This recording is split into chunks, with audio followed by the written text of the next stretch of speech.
Guys, and welcome back.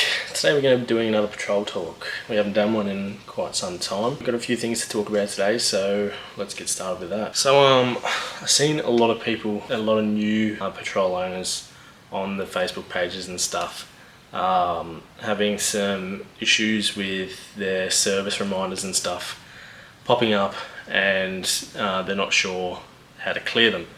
So we'll go through how to clear them and how to reset that so it doesn't come up every time you start the car. Quite annoying, and it should just be done at your service so it doesn't happen, but a bit of a pain in the ass, but it's easy enough to fix.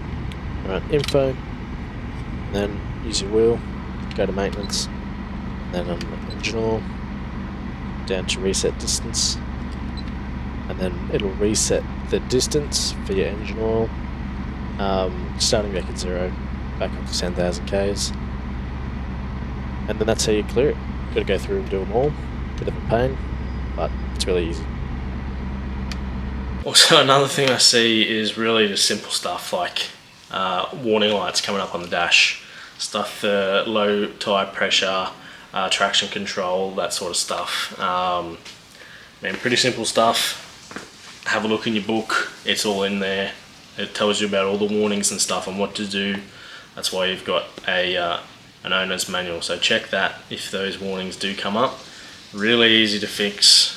Obviously, if you've got a flat tyre warning coming up, you got a flat tyre. So go into your screen, navigate into the menu that you need for the tyre pressures, and it'll tell you which tyre is a bit low on air. Easy enough, pump it back up. Or even better, inspect it and see why it has gone flat. So as you might be able to see, I've got the passenger side of the car all taped up today. We're going to do the chrome on the passenger side around the doors and the windows on the passenger side. Quite an easy thing to do, really. Like, it's not difficult. Certainly recommend doing it yourself. It's not a hard thing to do, and you know, more than likely won't break anything. I haven't broken anything, so I'm sure you won't either. And there's just ridiculous quotes that people have been getting to have their blackouts done or their wood grain deletes completed. Like, it's just ridiculous. I'll put in the video that'll be coming out on me doing the chrome delete around the windows and doors. I'll put an actual breakdown of the costs of what it actually cost me to do this. I can tell you now, it's not going to be anything near $5.5 grand. That's just crazy, and people seem to talk about it like it's a normal thing. It's not. That's just absolutely ridiculous. Like, unless you physically can't, you're too busy, or you don't feel up to doing it yourself, whatever, go and spend the money if you've got it. If you feel like you're competent enough, give it a go. Like, it's not hard. There's a kit even available now, so you can do the interior basically yourself, save yourself thousands of dollars by just doing it yourself. And it's paint, and it will fade over time eventually, and it will also chip and scratch, and it'll have to be touched up. So it's a lot easier if you know how to do it yourself, and then you can fix it. That's my little rant. That just annoys me that that's even a thing, that companies are charging such an exuberant amount of money to do that sort of thing. I understand that there's the insurance side of it. Obviously, if they break something, they're going to replace it or fix it. And I mean, the quality of their work is a lot higher than what you could replicate in the shed or whatever. However, you can still do some really great things at home. Like, don't get me wrong, you can really do some good work as long as you do good prep work and have the gear to be able to do it. But I mean, you can still achieve amazing results with a rattle can and a bit of tape. It's really not that difficult. There's a few major parts of the car that need to be done, like the bezels around the lights. It's easy enough to take them off. The front part of the grille, and obviously the bits around the doors and windows. But I don't see, even with labour, I mean, still shouldn't cost you anything over $1,000 to the outside of the car. If you have done that before and you've paid to get your chrome delete or your wood grain delete, let me know. Was it worth it? Do you think that spending that amount of money was a good idea? Are you happy with the quality? Did they tell you how they were doing it? Did they let you know if they had some sort of a warranty on their work? Let me know, because I'm interested to know why it is just so expensive. Alright, a little bit of maintenance tip here for you guys. I was checking my airbox the other day, just giving it a bit of a clean out, took the filter out, gave it a blowout. And then I thought, well, while I'm here, I'll check the throttle body. So I took all the piping off for the throttle body, and the outside of it looked fine. But I thought, oh, since I've gone to the effort of taking everything off, I'll give it a spray anyway. Now, I opened the butterfly of the throttle body, and behind it there was a nice big layer of just black gunk. Now my car's got 40,000 Ks. I clean the throttle body, maybe once or twice every 10,000 Ks, just to make sure that it's not building up with crap. Now a lot of that is oil vapor that gets returned back through the system. You'll notice that big black box on top of the intake, and then there's a hose that runs back into that box and then recirculates that oil vapor back through the intake system. Now that oil vapor will capture bits of dirt that will get past your filter. Like if you're running a filter like I am, little bits of dirt will get through it, undoubtedly. It's just a pod filter. It's not 100% designed for doing full drive sort of stuff. I'm going to get a full drive specific pod filter that filters a lot better than this one. However, it has done a pretty decent job, especially on my Finke trip. There was a lot of dust there, and it kept a majority of it out from the throttle body.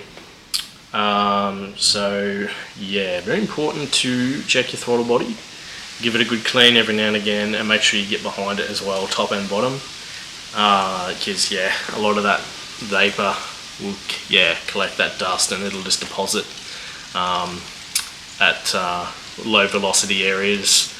So something to keep in mind, because if you have any sort of little issues, rough idles, sticky accelerators, low response from the engine, this is pretty easy little bit of maintenance tip to rule that out. So definitely get on top of that. Alright, next up, I'd really like to talk about the Warrior. A lot of people are really unhappy with it, and I don't understand why. I don't think a lot of people understand actually what it is. So a lot of people are disappointed with how it has been made and what it offers, and what you're getting for your money. And I can understand it. It looks sort of very unchanged from what a stock TI looks like, which is what it's based on. The front and rear bars have been changed. It's got different wheels. The interior is a little bit different, with how the trim pieces are. They're suede instead of the wood grain. There's piano black, that sort of thing, which is nice. It's better than the wood grain. Imagine if they left it, people would still be cracking the shits about that. So they've done something with it, and I think it looks quite good. I just think now the infotainment system doesn't really work with the rest of the interior, with its just sort of like matte or satin black construction. It sort of clashes with the piano black, which is really glossy. So I think that sort of looks a bit strange, but I think people are really just lost with what it actually is and what it actually means for people. So before we get into the Warrior anymore, let's take a look at what Premcar is, because I don't think a lot of people understand what Premcar is. It does a lot of vehicle programs for different manufacturers. They've done a lot with Ford and FPV, They did obviously stuff with Nissan, done stuff with Telus and Yamaha as well, believe it or not. For people that don't know, Telus do defence stuff for obviously the Defence Force.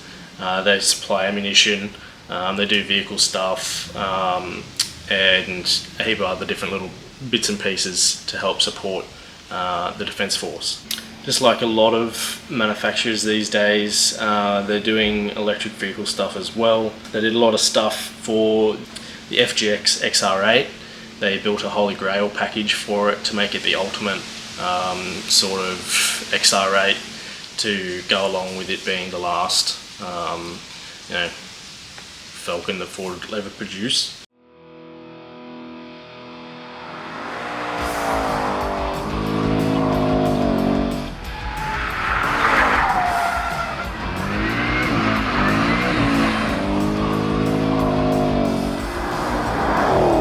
They do a heap of different things. 400Z for Nissan, and they've obviously developed the Warrior for Nissan as well for the patrol, and they obviously did the Navara as well. So they've got 26 years of experience, so they know what they do. They've done over 5,000 different projects with 200,000 cars being improved, if you will.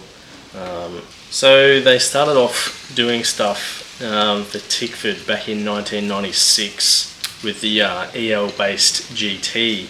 In 2019, Nissan teamed up with Premcar to do the Navara Warrior, which was quite popular. A lot of people really liked that, and just worked really well for Nissan. People definitely saw the value in spending a bit more money on the Navara.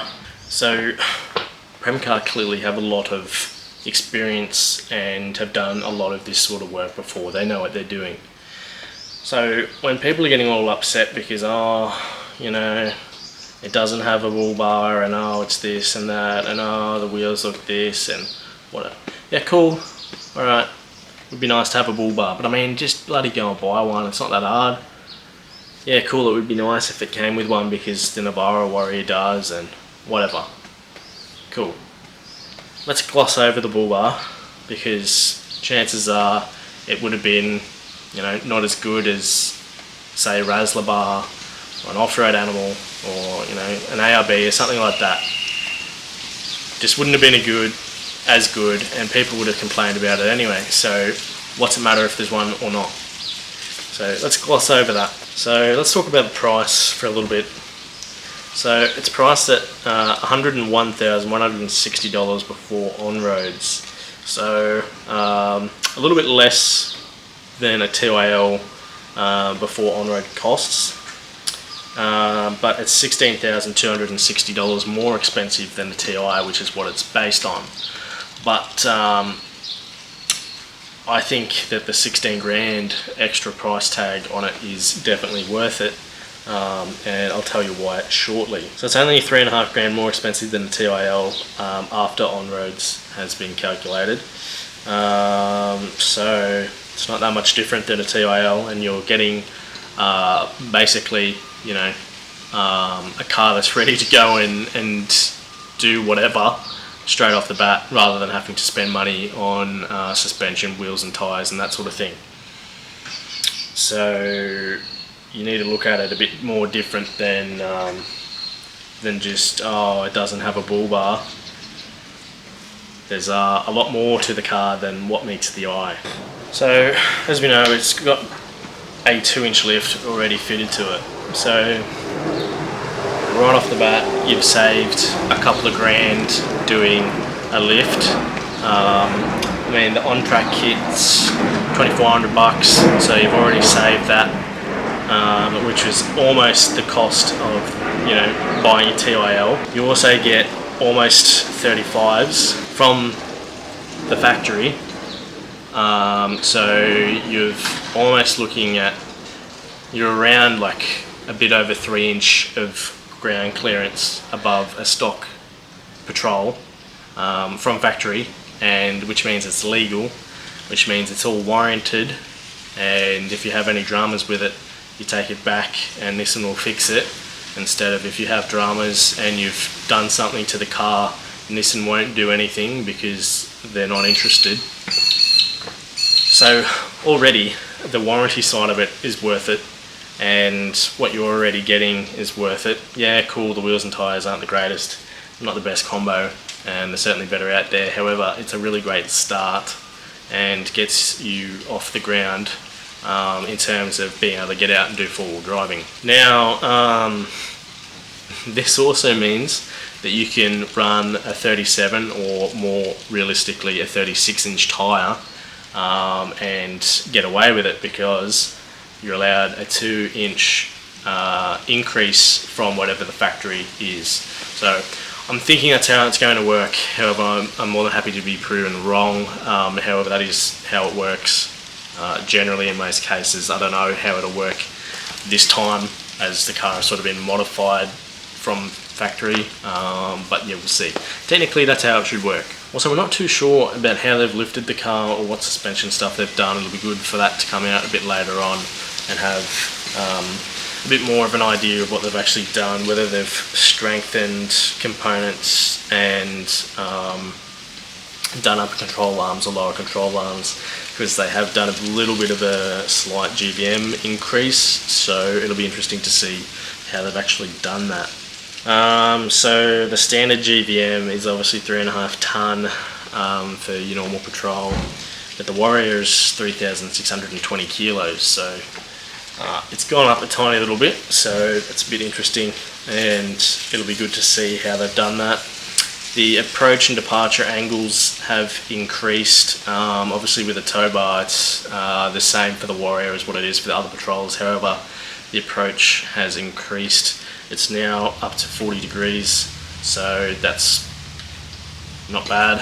Stock straight off the bat, because they have changed the front and rear bars a little bit. So the Warrior has a 29mm suspension lift, which obviously 40mm is your 2-inch lift. So it's basically got 30mm of lift, so it's like a bit over an inch of lift, which is nice over factory. So you can obviously expand on that and make it better. However, that's typically what you'll get from a lift anyway. Anywhere from 30 to 40mm is good. 35mm is obviously better, because it's a lot closer to the proper 2-inch. But you'll get sagging stuff over time anyway, so it'll come down. They've also retuned the suspension system. Again, a lot of stuff that we're sort of dealing with here, we don't really know what it actually means, so it'll be interesting to see what it actually turns into. 120 kilo GVM, like we talked about before. So I mean, all the extra weight that you can get is a good thing in the patrol. So it's got 295 70/18 inch tyres on it, so it's like what I'm running.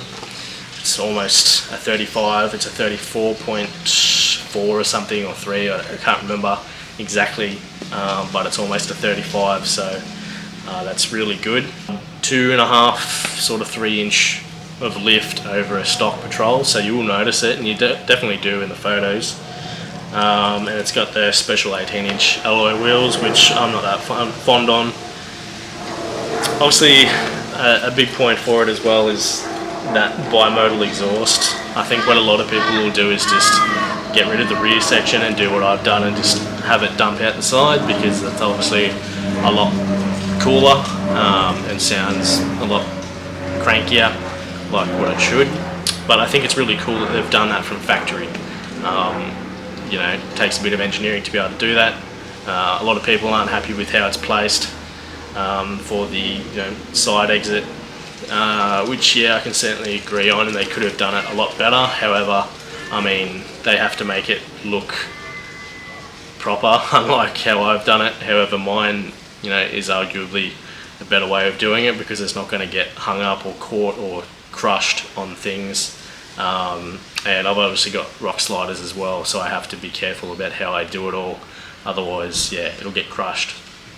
So they did that, which is cool. So they've got their own sort of tow bar design to be able to fit the 35-inch tyre under the back as well. So, a lot of people have had dramas, now I've got to get a rear bar because I can't fit my 35-inch tyre under there because I've got a tow bar. So this sort of helps to alleviate that situation. And they've also included rated tow points, which is great from factory as well. They're a couple $100 or whatever, so it's good to just have it included anyway. So like I said before, they've changed the interior with the black and Alcantara on a couple of the places, and have embroidered, or however they've done it, their Warrior logo as well. Like I said, a lot of people just don't understand what it is, and from factory, with factory warranty, you're doing the things or getting the things that you'd be doing anyway. So I mean, for an extra 16 grand or whatever it was, it's worth it. Because I mean, your wheels and tyres, yeah, like I said, you know, the ones that you get aren't the best. You get Yokohamas, which are, you know, good tyre. However, it's not always everyone's choice, but you know, it is what it is. Wheels and tyres, you know, easily 5-6 grand for wheels and tyres, especially in that size. They're expensive. I just paid $500 to get one of my tyres replaced because it was punctured on my Think trip. So I know how expensive the tyres are, and they're just Maxxis razors. They're not even like you know, Mickey Thompsons or Yokohamas or, you know, Falcons or, you know, those big sort of more premium brands, I suppose you could say. The on-track lift, well, that's, you know, $2,400 for that. And then, you know, chuck on your exhaust mods. There's, I don't know how much exhausts are these days, you know, probably $1,500 or something, which is ridiculous. So I mean, it all slowly starts to add up, and by the time you've done all that sort of stuff, your stock standard TI is now, you know, worth $120,000, $130,000, $140,000 depending on what you do. You know, so you've done like $30,000, $40,000 worth of mods.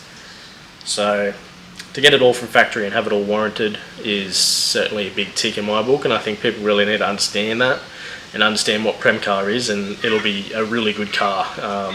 It'll be even more capable than what a normal Y62 is. So I certainly rate it. Am I going to go out and buy one? No. Am I happy with my car? Yes.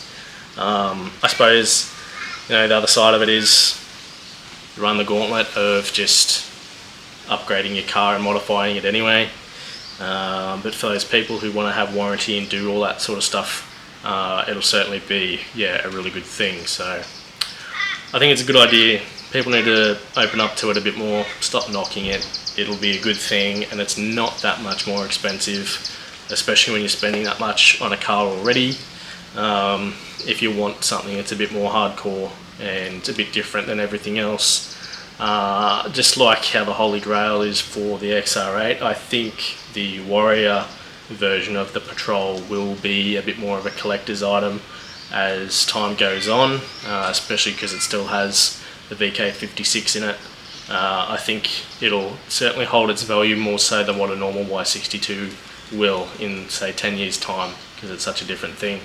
And who knows how many they're going to make, because it's obviously a bit of a problem, a bit of a challenge to create so many cars. So yeah, it'll be interesting, and I look forward to knowing a bit more about them as time goes on. So yeah, no, it'll be a good thing. So just embrace it. Yes, of course it could have been better, but I mean, you can change it all yourself. And if you don't like it, just buy a normal Patrol. Like, nobody's holding you at gunpoint to go and buy one, so don't stress so much about it. Just, yeah, embrace it and move on. So that's my bit of a rant for today. I hope you guys have enjoyed it, and I hope you guys can certainly understand these points, as there's a lot of, yeah, people unhappy about it, but like I always say, you can never make people happy with the cars that are built. That's why we all modify them to our own tastes. So it is what it is. So anyway, guys, thank you so much for watching. I will have this Chrome Delete video out soon. That's a good one to stay tuned for as well, because I can tell you it didn't cost me $5.5 grand to do this, and from a distance at least it all looks the same. So stay tuned for that one, guys. Stay safe, and I'll see you in the next video.